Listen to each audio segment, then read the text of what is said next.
What's up, everybody? It's Tuesday night. You know what it is. It's Flyers Talk A2D. It's your boys. Flyer season's underway. Records 1-1-1. How well are they playing in your eyes? We're going to talk about that. We got a nice little poll question set up for you guys. Good conversation. We're going to talk about essentially the first three games throughout the entire show and any other topics that you want to talk about Flyers related. So hit that like, hit that subscribe. It's time to get into the conversation. Let's get this going. It's time to drop the puck. Let's go.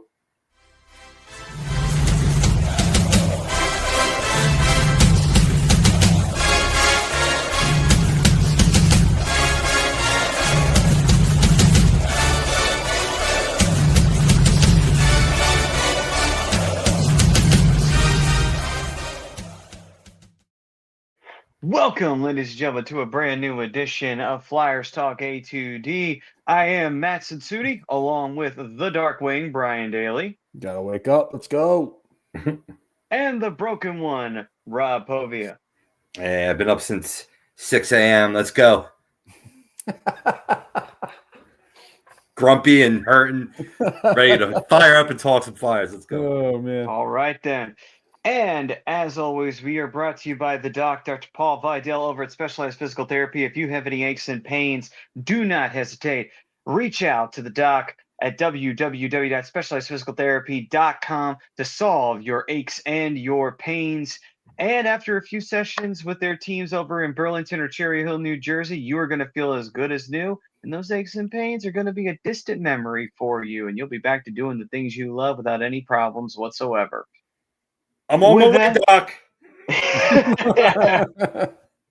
And the poll question for today is, despite not getting all the results, the Flyers are off to a strong start 3 games into this season. Agree or disagree?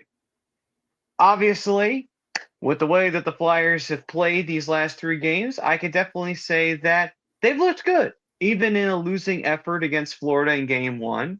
And yes, unfortunately, a disappointing, heartbreaking loss to the Carolina Hurricanes, which many have argued should have been a win because of a disallowed goal. All the same, though, at the end of the day, after recovering from that, they come back to their home opener, get the win against those same Panthers, and give them their first loss of the season. So, gentlemen, after a 1-1-1 start, batting 500 here, how do you guys feel? Do you agree that despite not getting all the results, the Flyers are off to a strong start in the first 3 games? Or do you disagree? Do you feel like there could be some improvements, or maybe there needs to be an overall improvement? The floor is yours, gentlemen. Oh, there's definitely room for improvement here. We're only 3 games into an 82-game schedule, so definitely room for improvement. But overall, I think this team has played really well so far. I think they've done a lot of the small things right. I think defensively they could definitely still use some tweaking, especially trying to figure out some of these pairings. But first game couldn't really get the offense going. Second game, you kind of messed up the lines a little bit, and you got a little bit more offensive production, which was good. The big thing that I like that they're not doing is messing with the Cates, Brink, and Forrester line. In fact, they actually took that line and they moved them up. So technically, they're the second line now. So I really like that. You're still getting all kinds of productivity from that line, whether it be scoring points or two-way play, anything like that. All that stuff has been really strong. There's definitely still a lot more to be desired. Michkov has to get going. Zegers has to pot his first goal, but what a pass last night. He's starting to look like he's playing with some swagger again. But I mean, all in all, I'm really happy with how this team's performing. I'm hoping Erison in his next start, he bounces back and has a bit of a better game than he did against Carolina. But I mean, yeah, all things said and done, through 3 games, very, very happy with the results so far. But like I said, there's still definitely some room to improve. But I'll take 1-1-1 through this first stretch here.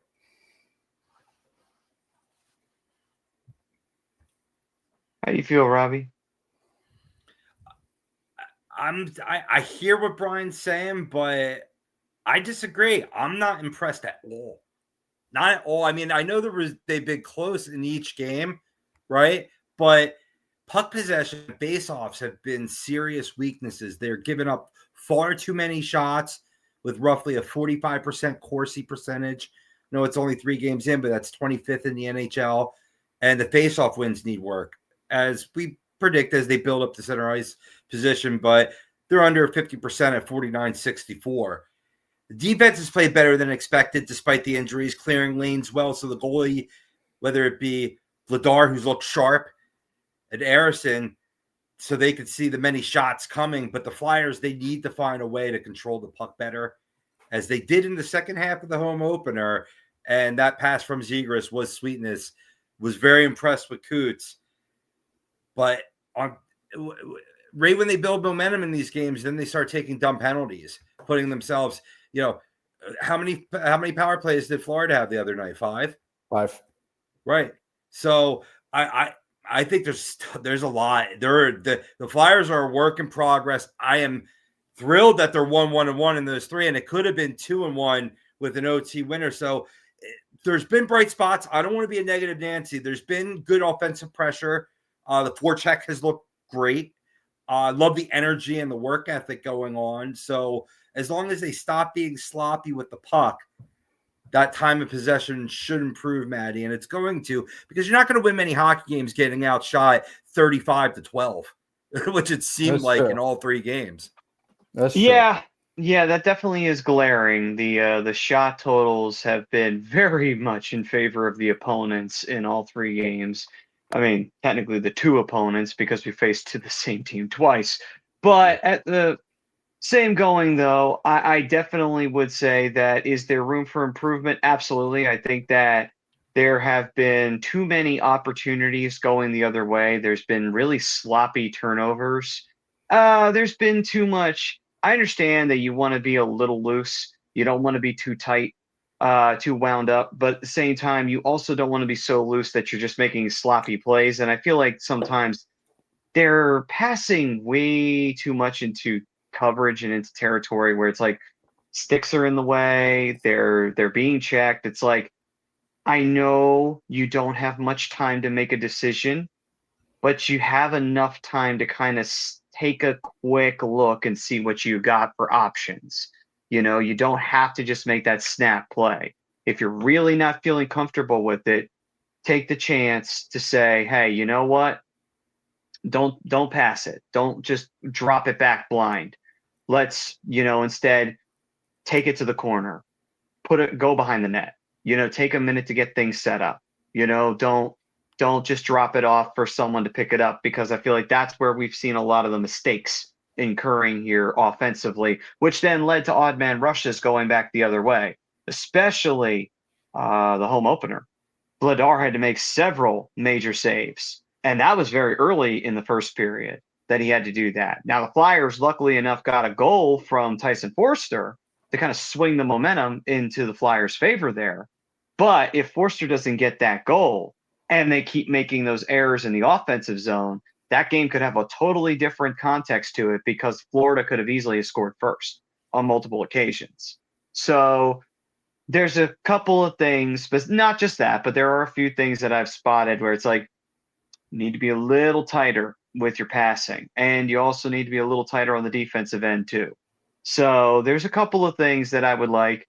But what Dylan was saying, he was agreeing to the poll. And he was saying the Flyers have looked good 3 games, and Vladar looking good to start. I hope he can keep it up. And Vladar has looked good through his 2 games that he's played for so far this season. So that's good news for them. What did you guys think of Urson and his performance in Carolina? He made the stops that he needed to. I mean, that was a situation where they were just allowing far too many shots on goal, and it's just going to be a law of averages. But I mean, he made stops that kept the Flyers in the game. And I think I know what you're talking about, Maddie, not to just skim right over your point. And we'll get back to Arison certainly and Brian's take on it in just a second. But what you're talking about can be wrapped up in that shorthanded goal that they gave up before the end of the second period. Perfect example of how it came about. And then once the first attempt failed, a second and third opportunities when you have a man advantage, right? The special teams needs cleaning up. Now, hey, like you point out, to their credit, Coots comes in, makes a hell of a play, stops a clearing attempt, and then the puck, get a little puck luck, and it finds its way to Forrester's stick. And what a gorgeous move. I mean, Forrester, the future of this mother effing franchise with that laser beam on the shorthand side. So, I mean, like I said, good things, but you got to stop. I mean, it's like really the work still has to be done by Rick Tocchet and staff, Brian, because there's a lot of loosey-goosey going on. No, for sure. There's definitely a lot of things that need to tighten up. And Rick Tocchet even said after the game last night that one of the things they have to tighten up is the penalty. They have to play more disciplined hockey. Can't win hockey games giving up five power play opportunities tonight. So that's definitely been my biggest bugaboo about them early on here. Some of the other things are just like small little technical things that they can work on. The biggest thing that's kind of been irking me before I give my take on Eriksson has just been the penalties. It's been silly penalties. It's been things that are in their control. So they just have to play a little bit smarter and use some discipline and stay out of the box. A team like Florida is going to make you pay for that. And I think they did at least once. And I know they had the shorthanded goal last night as well. But as far as Eriksson goes, he's been my concern most of the offseason is going to be where does he go from here? A lot of hockey left to be played. So I'm going to say that. My thing that I want to see Eriksson work on is working on just making a save. I don't care about the goals against. Scoring is up in hockey. Everybody's goals against is going to go up unless you're a superstar elite goaltender. But somebody sitting in like a Sam Ersson or Dan Vladar, if you can get your save percentage up into like 905, I'll be very happy with that. The goals against, again, I don't really look at all too much anymore. It's more the save percentage. I thought he showed some flashes against Carolina. I don't think he was terrible, but I definitely think he could have been better. I didn't get to see a whole lot of the game. I was at my brother's wedding on Saturday night, so I got to see some clips of it. Hey, Chinda. But well, thank you. I think. Yes, that's a 1,000 years of good luck for sure. Oh, awesome! Yeah, awesome. Which is about 900 more than you really live, but hey, you have that much luck. If you have that luck, you're going 1,000 years. Yeah, true. But yeah, not totally disappointed in Eriksson, but I wasn't, I didn't think he set the world on fire. But just like everything else, there's work to be done. 3 games in, there's 78 more to go. So, we'll just see where game 4 goes and just hopefully they take this victory with Florida and they carry it over into the next game and get some positive things going and giving themselves something to build off of. So they got the first win. Sometimes that's the hardest one, and they got it within 5 games. So let's go. And on the home opener on top of it. And on the home opener. Yep. Essentially Bernie's night. Yeah, right.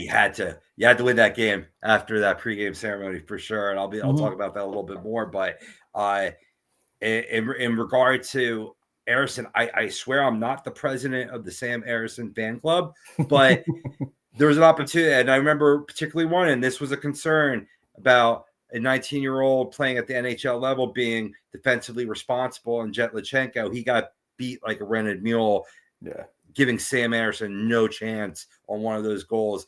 Otherwise, 3 goals against Carolina Hurricanes, not a bad job, especially with what defense you got in front of you. Mm-hmm. But it was the key save. Sometimes it's about not how many saves you make, but when you make them. Yeah. And I mean, Marc-Andre Fleury made a career out of that. True. Mm-hmm. Good point. It's true. Priz is saying Zegras has a +1 and a current career high with his limited faceoffs at 44%, which is all you can ask for a steady improvement. Coots looks rejuvenated, and that's something I wanted to talk about, actually. Yeah, he does. Let's give it up for Coots. I mean, the game last night. It was his play. I think him and Vladar won that game for the Flyers. Without those two on the ice, I don't know if the Flyers win that game. That was very impressive. Yes, Forster had that amazing shot, and I'm not taking that away from him at all. And Zegers had that nice play behind the net. So he took a check, and he still managed to keep the puck and managed to get it to Coots. Coots got the finish. Coots had the wins. He got the assist. He did everything he was supposed to do as a captain. And that right there is the Coots we've been wanting for the last 2 seasons. And that's been something we've been clamoring for from him. If he can take that performance and stretch it through the rest of the season, then we got nothing to worry about with Coots wearing the C. We got absolutely nothing to worry about. That was a phenomenal performance from him. So give it up for Coots on that one. I would give him, if it wasn't for Vladar literally stealing several goals away from the Panthers on multiple occasions, I would argue and say Coots deserved the player of the game for that particular evening. But Vladar had to be, because of just the fact that he had to be on his head at the very start. Yeah, For sure. For sure. And Vladar has a great record against the Florida Panthers. So getting these 2 wins and getting these 2 games out of the way, hopefully we'll set up a little bit of the tone for the goaltending for the Flyers moving forward. Hopefully he can take these two big games that he performed very well in and build on that and keep moving forward. So that's an important thing early on here is building as much, not only chemistry, but building as much positive juju moving forward, so you can finally get something good going for this team, and hopefully it carries off into Sam Ersson too. So for me going into the season, it's goaltending has been the biggest. It is my biggest bugaboo, but we'll see how things continue to go. So far, I'm not disappointed. Like I said, could be better. Definitely room for improvement, but not disappointed. Swoopy saying Brinks looked amazing. Brink has looked really good in these games. So give Whole Bobby line. Brink some credit. Mhm. Yeah. Whole line picking up where, and Brian said how they moved up and what have you. But I don't want to skim over Coots either, though, Maddie, because, he, I'm telling you, we're going to have to go back and find that clip of me calling for play. I mean, 3 games in, I don't want to jump the horn, but let's just earmark that for the end of the season, because he's showing that he wants it. And it was an awesome stat that they showed during the game in the home opener, that Coots becomes only the 3rd Flyer to play 14 seasons for the organization, joining the likes of Bobby Clark and Claude Giroux, in case you guys missed that. He celebrated in style, and it goes to show what I mean. Talking about, he's in wonderful company, Right. I mean, I remember the day that he got drafted, because we got him at number 8 because we got him on the Jeff Carter trade from Columbus, and the guy who, I forget which analyst it was, he said, "Mark this down. People are going to remember how he slipped to number 8 and wound up in Philadelphia, because the Flyers were not picking in the first round that year until they got that pick." Yeah. So, and you know what? I can honestly say Coots has been, overall, he's been a great player for the Flyers. Yes, he had some stumbling blocks, but I think a lot of that was due to injury. And that's been the biggest problem with his career, has been he just could not stay healthy. And that's been what's been holding him back. But with his health now fully in place right at this moment, hopefully it stays. Anyway, point being is that look at what he can do. Look at that. That game is a perfect example of this is what Coots can do. When he's healthy, he's motivated, and he's got his skills going at full peak potential. This is what he can do. That's why he was given the C in the first place. And he was more than capable of holding it. No one ever questioned he was capable of holding it. The question was, could he perform? If he can take that game and do what he did last night, yes. I don't think we can question it then. I don't think so at all. Hey, it's not just the health though, Maddie. He's playing with an edge. He's playing with a chip on his shoulder. He's playing like, yo, I ain't dead yet. Right. Yeah. I got something to offer and prove. And I'm telling you, I mean, if your captain plays with that type of I don't want to say reckless abandon, but with that type of just all out assault, the rest of the team's going to follow. Mm-hmm. Yeah, and we're actually I think we're starting to see it. So, like Joe was saying in his comment, the boys are fun to watch again, and again, we're only 3 games in, but yeah, I like what I'm seeing. He's not being held back. He's in a system that I think works for him. I think Matty hit the nail on the head. He's finally 100%. He didn't deal with any kind of injury issues last year. I think we're gonna get the Coots of old to an extent. I don't think we're getting the 30 goal scorer guy back, but I think we're gonna get the defensively responsible. You're gonna get 50 points out of him total. I would be very happy with 15 goals from him. But more so, I want him to be the guy that we can rely on defensively because, he's a Selke nominee. That's what I want from him. We know how good he is, or how good he's been in the past. I think having Tocchet on the bench, allowing these guys to be able to kind of play their game to an extent, I think all these guys are playing with a little bit more fire under their ass, and I love it. I love it. Right. And again, there is something to be said for what Coots can do defensively. I mean, there's a reason why when the Flyers would play the Penguins, there's a reason why Coots was always out there with Malkin and with Crosby, because he could shut them down. And there were games he did. So that's something to think about right there. Now, was it always successful? Listen, you're dealing with Malkin and Crosby. They've got God-given talent. It's almost impossible to stop them on any night. But for the most part, he was able to handle that. Even more as a so rookie. than anyone. Yeah. Right. So just think about that. It's like that's how reliable Coots is as a shutdown player when it comes to his two-way ability. And he was doing it his rookies and sophomore years too. So we know how strong of a defensive center that he is. Hopefully he passes his torch on to guys like Zegras and Cates, who Cates is showing incredible defensive responsibility early on here in his career too. So hopefully it continues to grow, and Dvorak can help these guys take their defensive game to another level too. I like what I've seen from him early on, even though he stole a goal from somebody. I was going to say that, but he's not cherry picking empty netters. I don't think he meant to. No, I don't think so either. You kind of could tell by his demeanor. He's like, he's got Sanheim going, hey.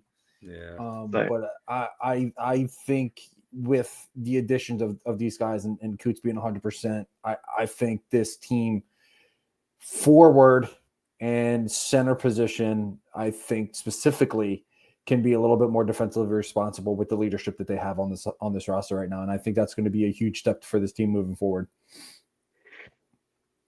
And yeah, and Joe saying, how about the Zegras play on the boards? Yep, talked about it earlier. That was really nice. Zegras has been steady. Awesome vision, right? And just awesome logic too. After a game, he goes, well, I figure if 2 guys are coming at me, somebody's going to be open, so let me throw it to a prime area. And it was perfect for Coots to one-time it there. Gorgeous play, gorgeous foresight, really good indicative of what a center iceman can do. But funny enough, I believe he did that as a winger towards the game as they moved him to the wing. So to Priz's early point, all the good work that he's been showing on the faceoff circle, still at 44%, got to move to the wing already. I know it was circumstantial within the game, but fellas, I mean, Flyers said that they're going to give Zegras a legit look at center ice. And then right away moving it. Like I don't want to blow it too out of proportion. It was just an in-game move, and hey, look, it worked out. It Yeah. did.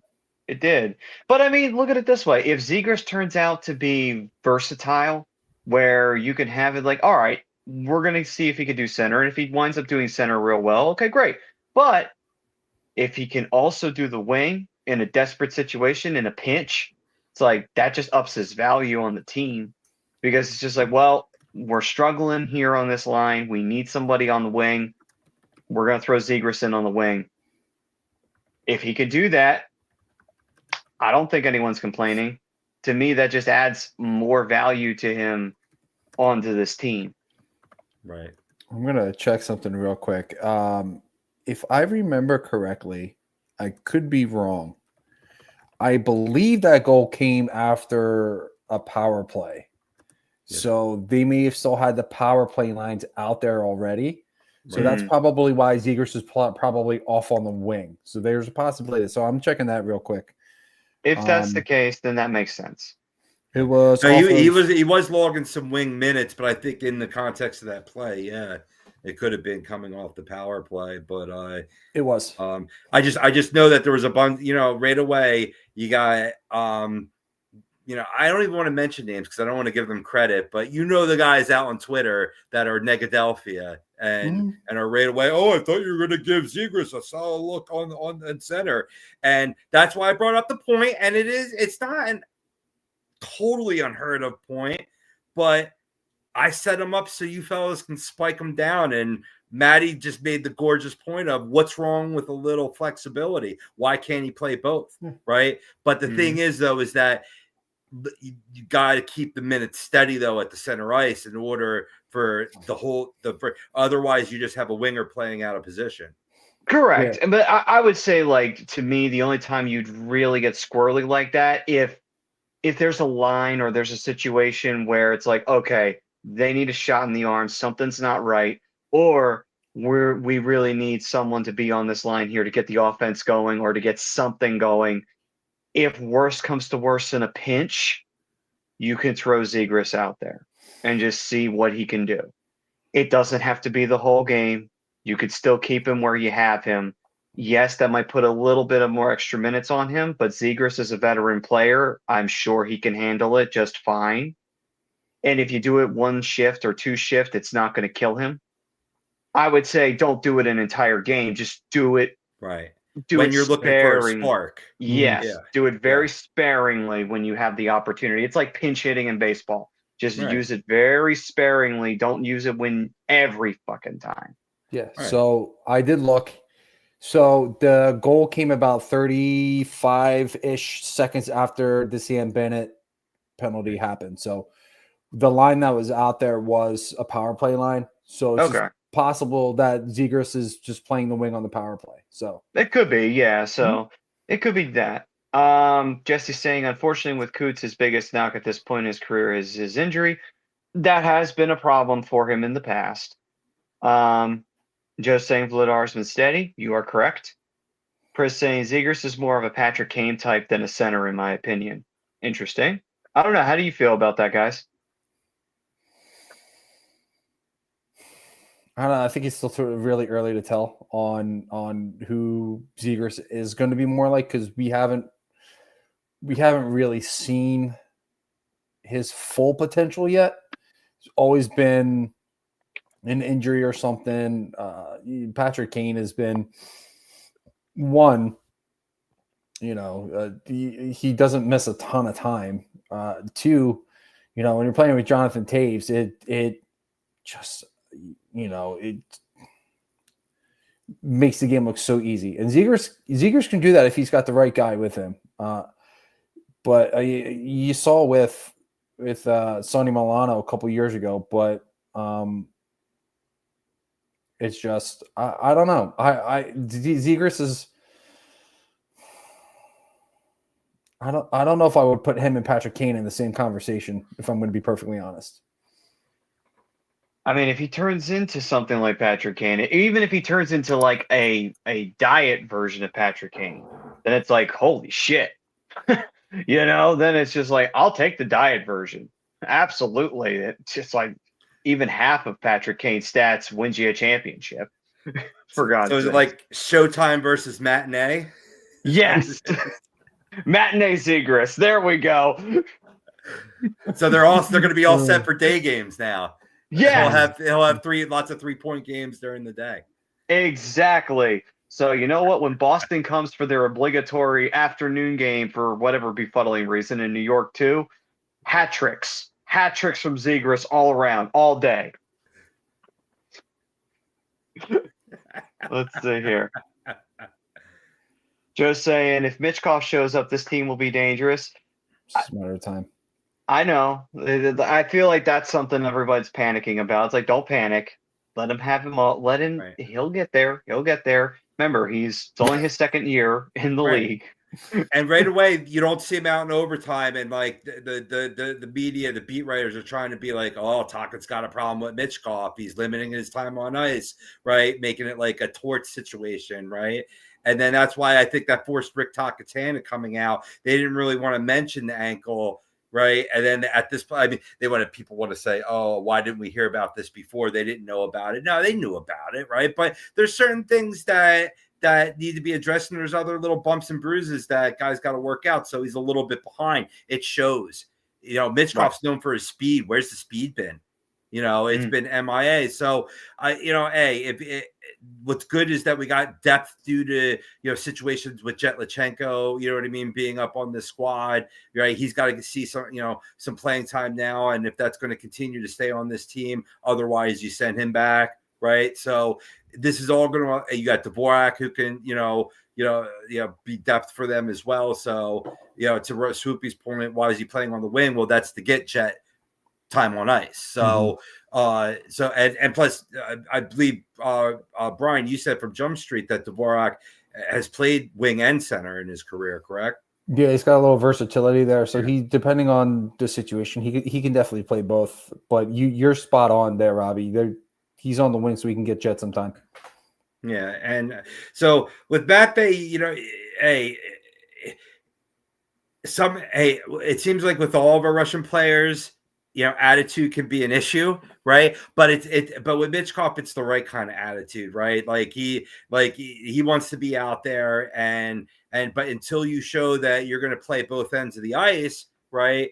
Then but he comes right back to him and Tocchet gets him 16 minutes against Florida Panthers. So, like you said, man, just patience. You know what I mean? He'll be there, right? And until then, you have the ability to mix and match wingers, to balance out the lineup. Mm-hmm. I mean, True. not everybody can be off to the same start that Carter Gauthier is. So I guess Jamie's not better. Oh no! As of right now, Jamie is not better. What's up, Benny? What's up? I Benny? used to like you, Brian. I still love you guys. I love it. See, this is what makes the show so much more fun. Heather's saying, I can't stay, but I wanted to pop in and say a few things. Number one, fuck the Devils and the refs. Okay. Number two, go Flyers. And number three, love y'all. Well, we love you, Heather. I can agree to 2 and 3. Half of 1. Let's see here. Joe's saying, can we talk about Brian's wrong take on the Sanheim interference call in OT? What are you going to do? What are you going to do? He was in the crease. They're going to call it if he's in the crease. It was soft. I'll give him that. It was soft. But you got to stay out of the crease. They're going to call it every time. I saw him curling out of the crease and the goaltender initiating the contact. That's what I saw. I would say then, agree to disagree. So here's the thing. If we're going to do that, this is what I think needs to happen then. If we're going there, bring the crease roll back. If that's how you're going to treat it, it's like, okay, if you're in the crease, then we're going to have to call. It's like, bring the crease roll back. Modify it. Crease rules back, and if you touch the goalie, it will be considered goaltender interference. Very simple process. Well, here's the If you problem, though. takes away the controversy right there. Well, here's the problem. It's not a black and white rule. Unfortunately, it's to referee's discretion. Now, in overtime, like the NFL, they have to review the goal to make sure that it's a good goal. So course. that's the difference where if it was regulation, maybe it's a whole different conversation. But Toronto made the call. So Joe's right there. Joe's spot on. Toronto made the call. But the minute that you're close to that crease, and we even saw it last night on the Hathaway penalty, he was forced into Florida's goaltender, but they're still going to call it. And yeah, there's situations where Hathaway's was soft too. They probably shouldn't have called Hathaway's either. But if you're anywhere near the crease, the defensemen are going to push you into the goaltender, or the goaltender's going to make a move, and they're going to get the benefit of the doubt right now. They're just going to, especially if they see that a skate's in the crease. That's the sad part. Like this is why I don't like the rule. I'm with you. I'd rather have a crease rule or something a little bit more concrete. It's like pass interference in football. It's very gray. Right. And even the slightest little softest thing could have the call go against you. And Absolutely. That's what happened on Saturday. I think it was soft as shit. Mm-hmm. But I mean, you have plenty of space. Why is Sanheim that close to the net? Right. And that's the other reason. True. That's a good point. Yeah. Fair. And that's why I would say, like, if you're gonna do something like this, if you're gonna have these kind of calls, then I would just argue and say, you know what? Very simple process. Just go back to the crease rule, modify it for modern day hockey. Make it so if your skate is in the crease and you touch the goalie, that's when. You could be in the crease, but you cannot touch the goalie. Very simple. There's your concrete. There's your hard. There's your black and white right there. Very simple process, and then you don't have this kind of controversy popping up now. Because now that's the problem you're running into is that kind of shit. Unless you're Brett Hull. Unless you're Brett Hull. No, but that's only because you know what, Buffalo's suffering is something I think the NHL thrives on. Yeah. So you know.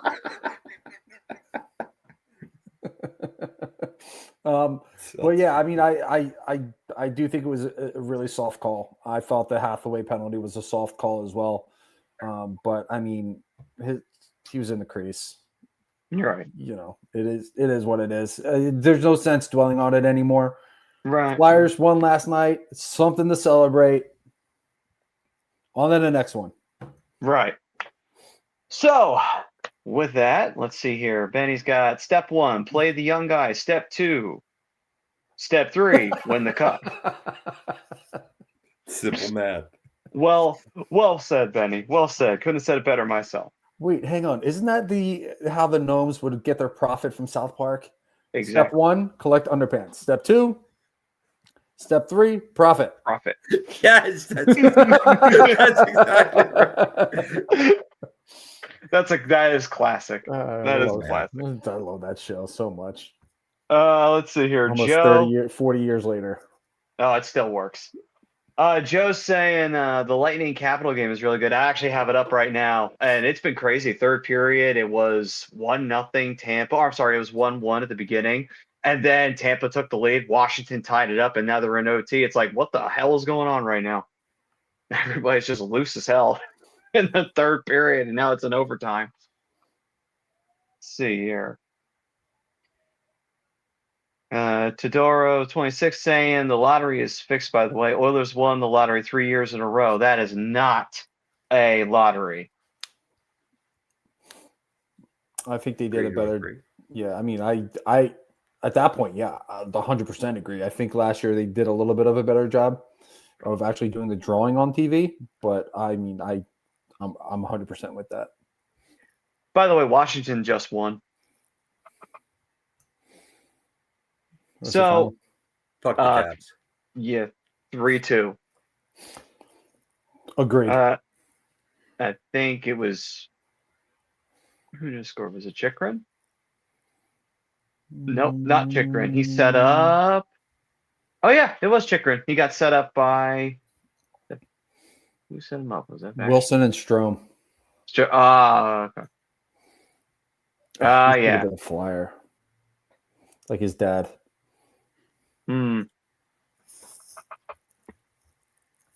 Well, either way, good play by the Caps. They slam dunk at home to win this game. What a wild third period. But anyway, so continue on. So the Flyers getting their home win. Final score, they wind up giving the Panthers the loss. 3-2, the final score.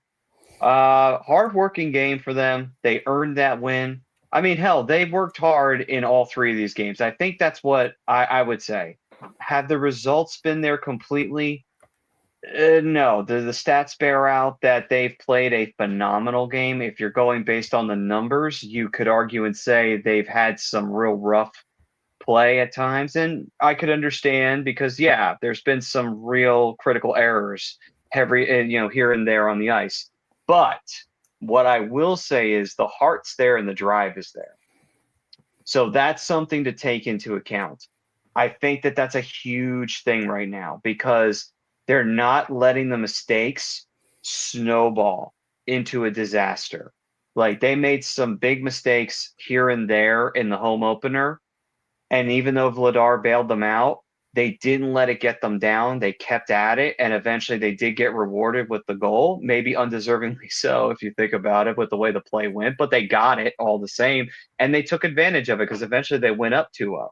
So the point is that they're putting the effort in there. They're putting the drive in there. Is it showing up on the stat sheet all the time? No, but it's there. It's almost like you can feel it. You can feel that the heart is there from this team. The drive is there from this team, which is huge because you want that from these young pups. And you want it from the vets too. I mean, hell, what Coots did last night, I keep bringing it up because it cannot be understated how big a game that was for Coots. We hadn't seen a game like that from him in a little bit, and we desperately needed to see that from him. Yeah. So I'm feeling this vibe on this team is really good right now. And if they can keep this going through the season, through all the challenges that they have yet to face, they may very well come out as being one of those teams that everybody looks at. It's like, okay, all right, they're coming back. They're coming back. Are they going to do it this year? Who knows? I'm not going to jump to conclusions, but they might take note. People might start taking note and like, okay, Flyers are coming back. Here they come. Get ready. If they can keep this up. It shows that they've rebuilt this thing the right way. You know, that everything here has had a purpose and that they built a team that's hungry. They built a team that's not going to stand for losing anymore, right? That are quick to answer back and not just take it on the chin. I really think the Flyers can use this win against the two-time defending Stanley Cup champions to further that, use as a building block.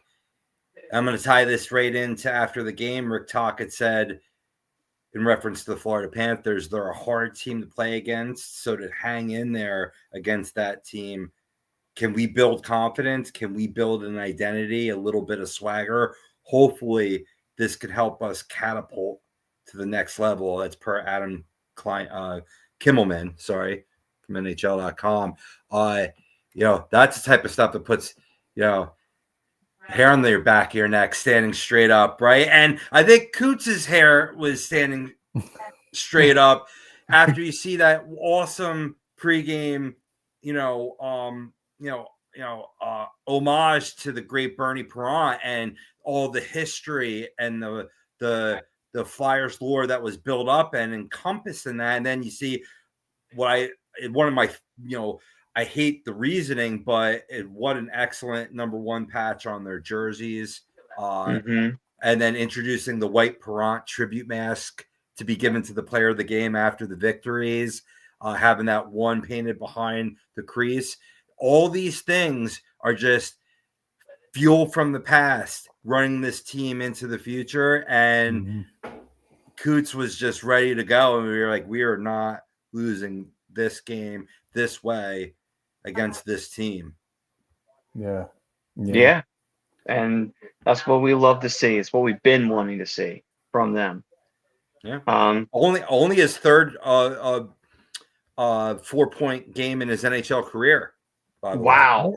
Yeah. That's crazy. Huh. Yeah. You would have thought there'd been more. That is interesting. I'm with you.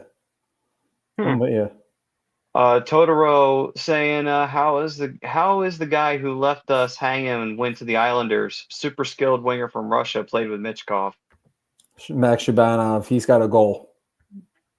He scored in the season opener last for the Islanders. They've only played a couple games, so it's hard to tell how he's doing. But so he's playing like shit. What they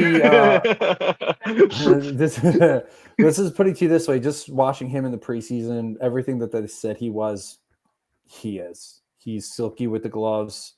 He's smart with the puck. He's so slick. It's actually kind of makes me upset that he's an Islander.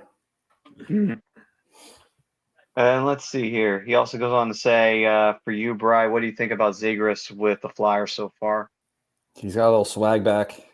He's looked good. He's put himself in good positions. He's smart with the puck. Obviously, we keep talking about it. He has Sam Bennett and Aaron Ekblad on his back, and he's still making passes, dead accurate passes to wide open skaters. So I think this is a good fit for him. I think with his personality, he fits the locker room. He fits the culture. I think he's getting the swag back, and I think he's going to have a phenomenal season this year. Absolutely. And he goes on to say that, oh, well, thank you, Totoro. I appreciate that, brother. Thank you very much. All right.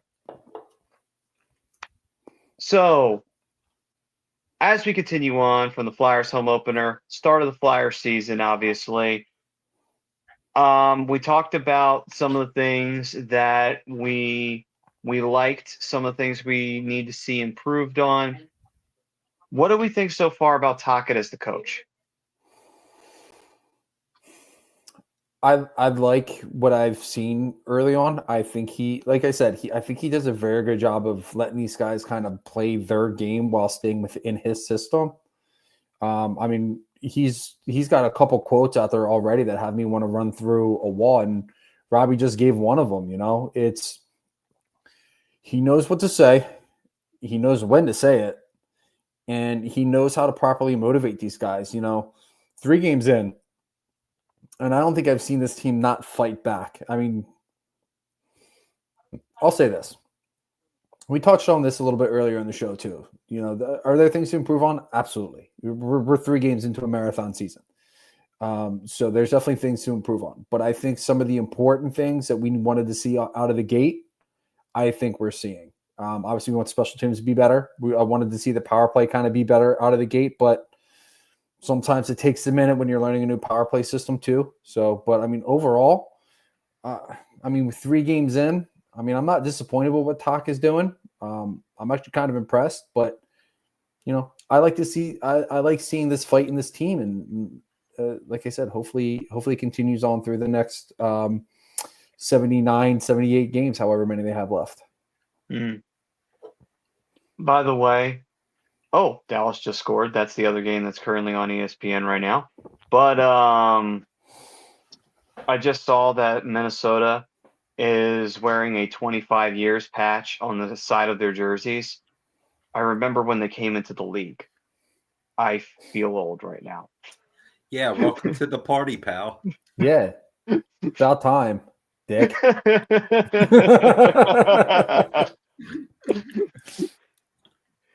It was like when Carter Hart's like idol growing up was Carey Price. It's like, I remember when Carey Price got drafted by the Canadiens.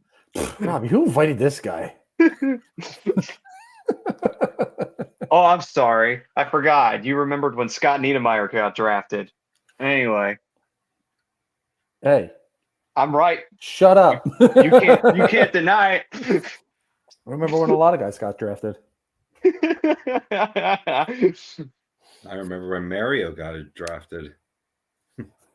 See, now you got me on that one.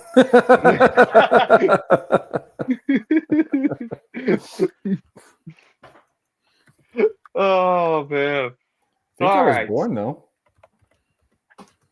I won't I refuse to comment. Anyway, so Gross.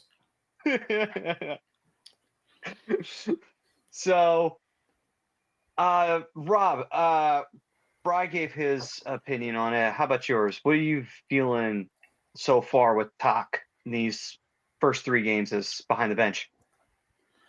I like his communication with the players. I liked a lot of the decisions that he's made within the game. I liked him rolling with a hot hand. Gerbenkin, right from the preseason into the regular season has been popping, and he got moved up because of it. And I think that shows a coaching versatility that you like to see. On the negative side,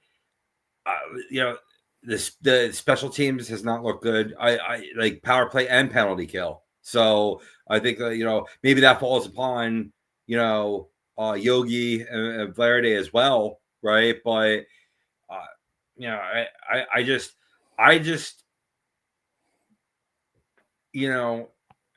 what creeps in the back of my mind with talking, and like I said, I'm not trying to be negative. There's been a lot of good things to say, but that comment that he made about Elias Pettersson when he first went to Vancouver, like, yeah, we'll rework him, right? And my fear is that he's going to try to treat Matvei Michkov like Elias Pettersson, and that could cause a problem, right?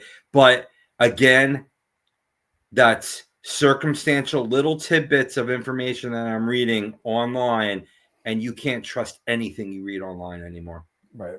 Even as you listen to this online. Right. No, us you can trust. Yeah, you can trust us. Yeah, you can trust us. But you know what I'm saying? Like, it's right away. Are they just trying to stir up a story, right? But I really was encouraged about his philosophy of untapping potential, right? You seeing what a guy's strengths are and maximizing on it, not going against their strengths for the sake of building what you're building, because that doesn't work. Right. Well, correct me if I'm wrong, but Elias Pettersson had been in the league for a little while when Tocchet came over to Vancouver. Had he not been? Mm-hmm. He'd been with Vancouver for a little while when he got there.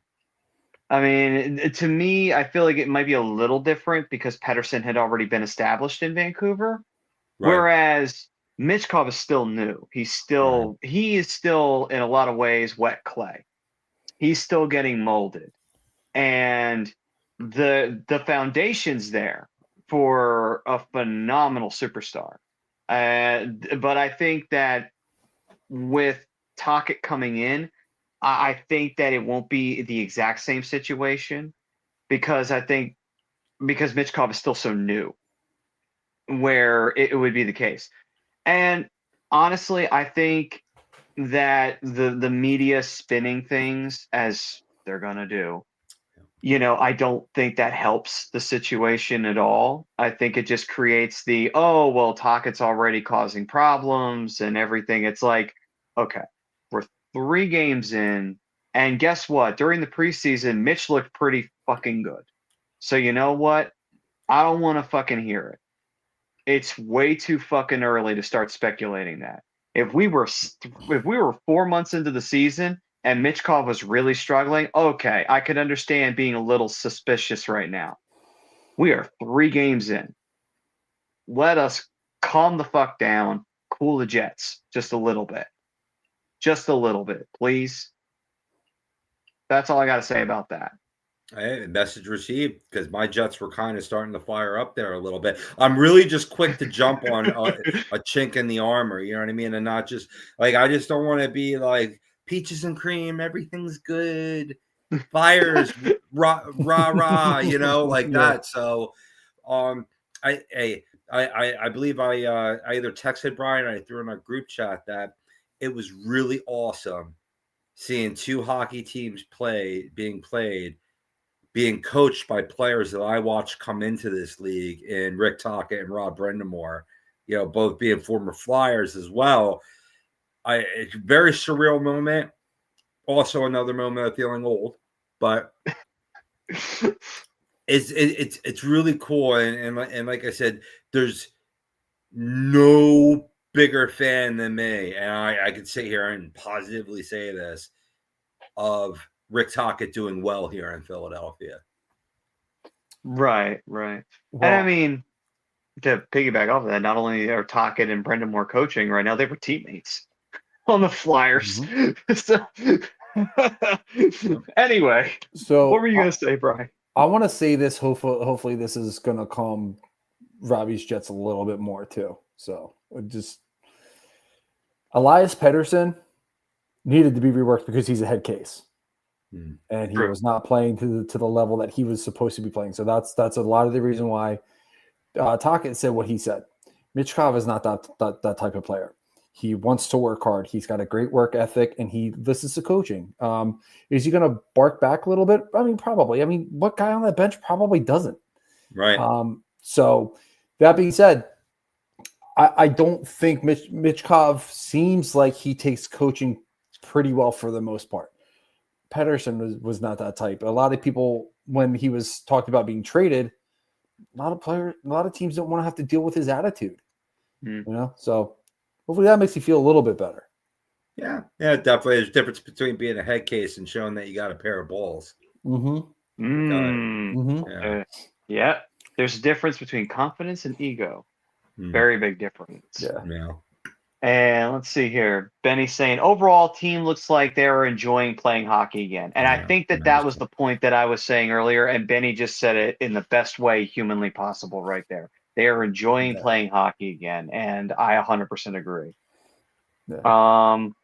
See, John saying, I remember being at the first Flyers Stanley Cup parade. So I'm one old motherfucker. Oh, okay. You got us there. But you know what, though? John, listen. You got us there, but you know what? You got the best one of them all because you actually got to see the fucking Stanley Cup in Philly. So you know what? Us three didn't get to see that. So you know what? Take that and strive on that one. Well, by Crocky, let's give John another one. Right. And all of us. Yeah. Let's do it. Let's make it so not only does John can see a third one, we can all see one, and we can all see it together, goddammit. Let's do it. Yeah. Totoro saying people are calling him Torts 2.0. People are being a little hyperbolic, a little bit. And yeah, I could agree. He's got some of the similar qualities as Torts does, but he's not as anal as Torts was. So Tocchet's a little bit more I don't want to say laid back. But let's just go with that. Less controlling. Yes.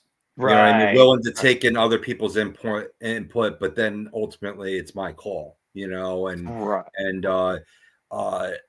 I don't know. I still see we saw it at the end of last year, but coming into preseason and so far 3 games in, I'm still seeing that free spirited team.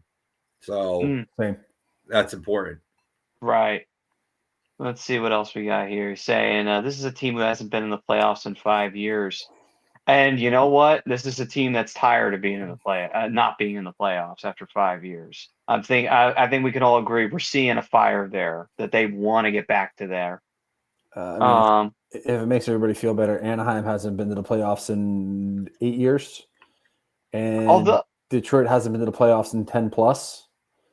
Ottawa hasn't been in. It's been about that long, yeah. Wow. And you know what? Detroit should have been by now. So if anyone should feel bad right now, it's the Red Wings. Because they've been rebuilding for a long 1973. Poor Don. I'm sorry, D. What about Utah? They've never been in. Yeah, Utah's never been there. Absolutely, yeah, 100%. So some positivity. Come on. Right. Some positivity. Let's go. But also, you know, Bri, I wouldn't feel too bad about your Ducks. I mean, they did snag a victory away from the Sharks, although the Sharks did want to hand that win to them the entire fucking time. I want to get rid of Mrazek already. He did look shaky as hell. He looked horrible. He looked just as bad as Jonathan Gibson did in his debut. Oh my God. Oh, let's see here. Talk also helped Hughes become a top 2 defenseman, and that's a good point right there to bring up. Hopefully he can do that at York as well. Yep. Joe's saying, Rob, if they tell you to cool your jets one more time, you better hit them with it. Eat my shorts. Cowabunga, dude. Yeah, gnarly. And then he says Pedersen is a CJ on his 5th team. And then he also goes on to say, yeah, but the difference, Brian, the Ducks won a cup in our lifetime. Detroit with their dynasty. Yeah, fair enough, dude. Fair enough. Right. So sorry, I was trying to be positive. I was trying to make you guys feel better, but what are you gonna do? Hey, I mean, hey, look at it this way. It wasn't your fault that they won against Ottawa in 2007. Literally, Ottawa's just like, listen, we just want to give you this cup. It's not like Canada once won. That's so basically what it felt like. I mean, Anaheim controlled every game in that series except for one, but right. That was just because Ottawa didn't want to get swept. That was an ugly Stanley Cup. That was. But to be fair, though, I think Ottawa by that point, it's just like their heyday was over. Like if there was ever a time for them to win a Stanley Cup, it was 2-3 years prior to that. And they didn't. Just because they kept running into Toronto and they could not beat Toronto. It's like, how? Toronto is right. It's like, how the hell can you not beat Toronto? They are not as good as you. They are not as talented as you. And we should know we beat them like 3 times in the early 2000s. So it's like, how the fuck can you not beat them? Anyway. So, boys, before we wrap this one up, was there anything you wanted to throw in there about the start to the season for the Flyers or the big win that they got on their home opener on the Bernie Perron tribute night?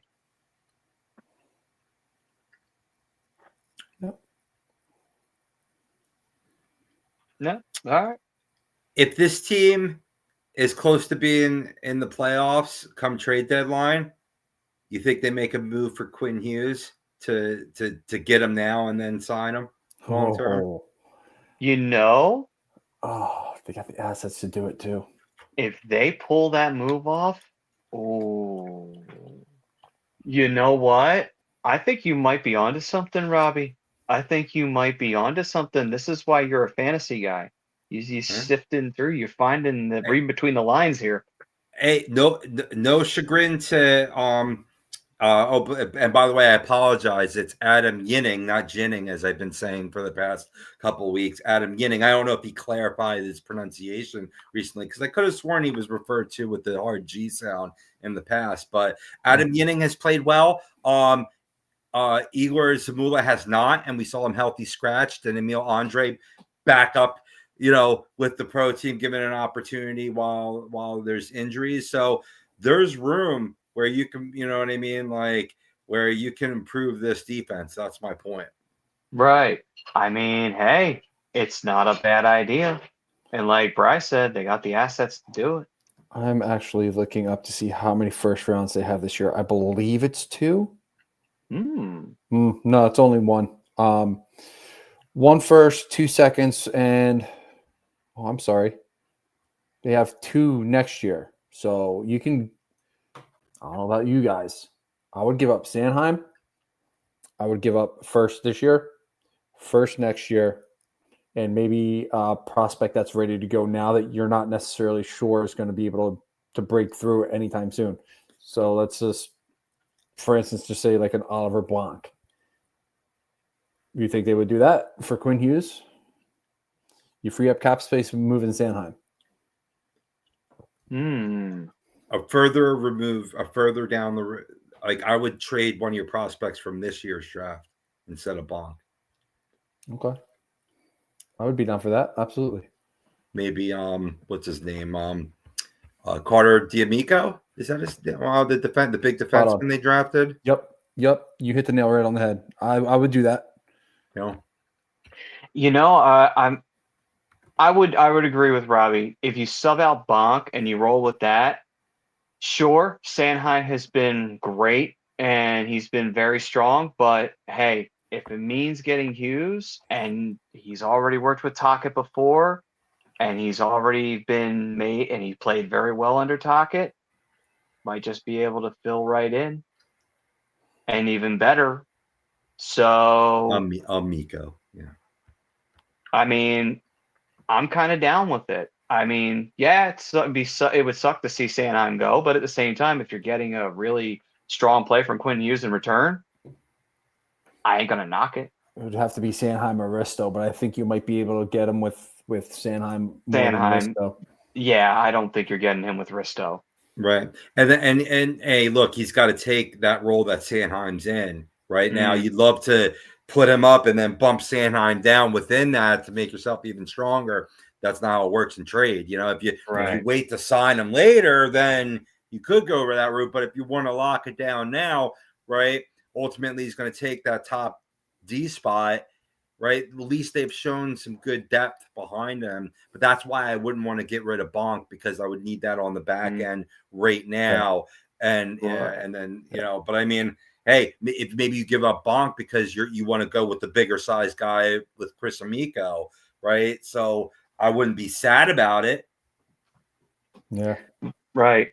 I mean, Totoro's even saying that this free agency class looks like a dud 2026 class. So do you think Danny swings for a trade and gets some role players? I mean, that would be the definition of a big trade right there. You get rid of Sanheim and you get rid of a prospect and a pick or two, and you pull in Quinn Hughes. That's a big trade right there. That would be Danny's first real big trade. Look at all the free agents that have been, or I shouldn't say free agents, upcoming free agents that were available. You had McDavid signed a 2-year deal. Kaprizov signed an 8-year deal. Eichel signed an 8-year deal. Lane Hudson signed an extension. Jackson Lacombe signed an extension. Mason McTavish signed his extension. Like anybody that you thought was going to be available next year, they're all getting swooped up. And it's tough to watch. So yeah, I honestly, I don't know if you guys will agree with this. I mean, I think that his only option is going to have to be swing for the fences on a trade. If he wants to improve this team, he's going to have to. Right. And I mean, if that's the case, this is the definition of doing that. Like the trade we're talking about right here, that is the very definition of it. So, I mean, hey, if you're Danny, you're not eliminating the possibility. I mean, we'll see. We'll see. And I do think that, yeah, if you don't have the free agency class to go to, you got to make the trade. You got to see what's out there. So, last couple comments here from Joe. Other teams' failures don't make me feel better about the Flyers. Late 90s to early 2000s, it was a holiday in Philly, in Northeast Philly in April, decorating my front window and front door in Flyers swag for our annual playoff run. Yeah, man. We were so spoiled back then when there was no salary cap and the Flyers could just grab anybody they wanted and just pair them with the top line and just be like, hey, let's go for it. Why not? Let's see if we can make a run, boys. I mean, I don't know why they couldn't fucking go get a top tier goaltender to save their sorry asses during that entire time they were spending a fucking ton of money like drunken sailors. That would have been nice for them to have done. It's like, so you spend all this money on these great forwards. Where the fuck is your goalie?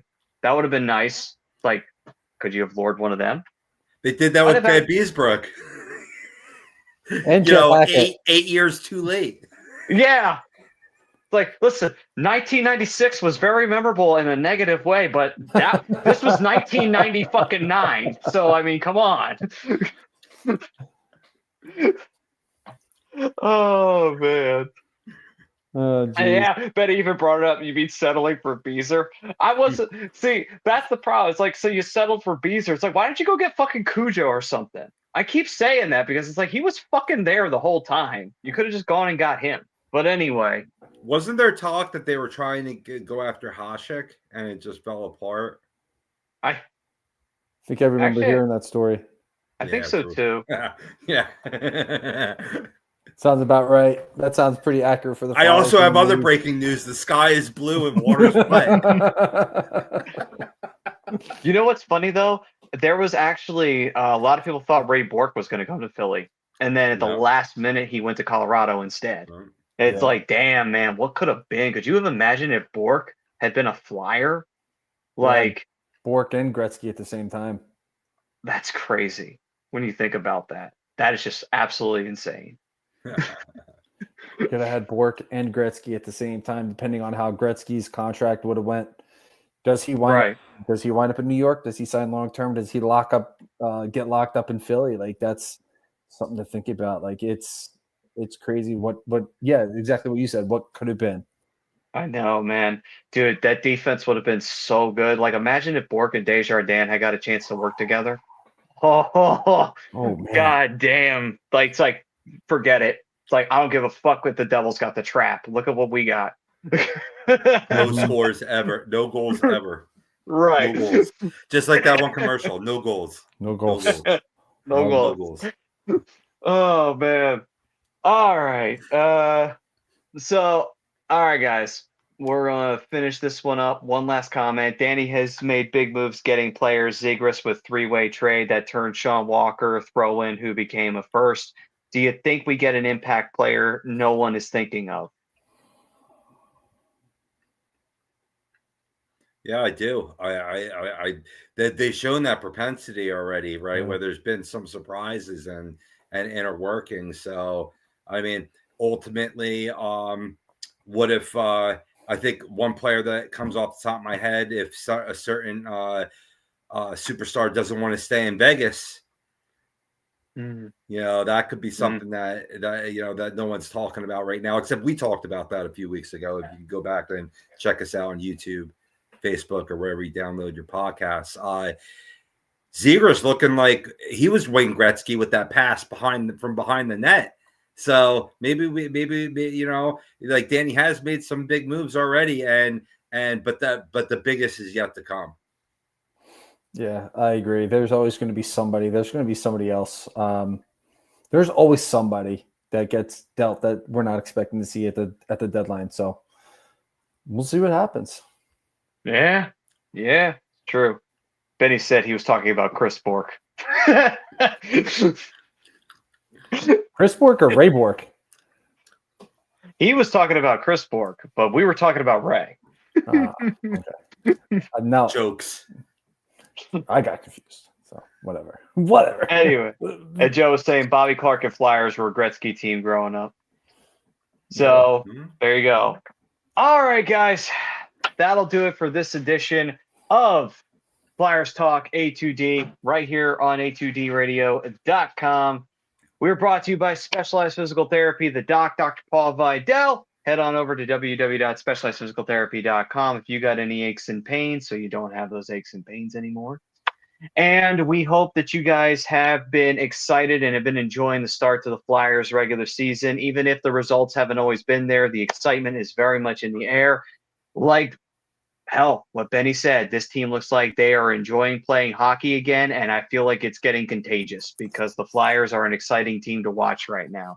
The fire and the passion is there. The hunger and the drive is there, and that can be very dangerous for a team that has got nothing to lose and has every single fucking thing to gain. So let's hope that is going to drive the Flyers season moving forward. And just to double check, do we have a game next week that we will be able to do some live reactions to? Let me just take a look here.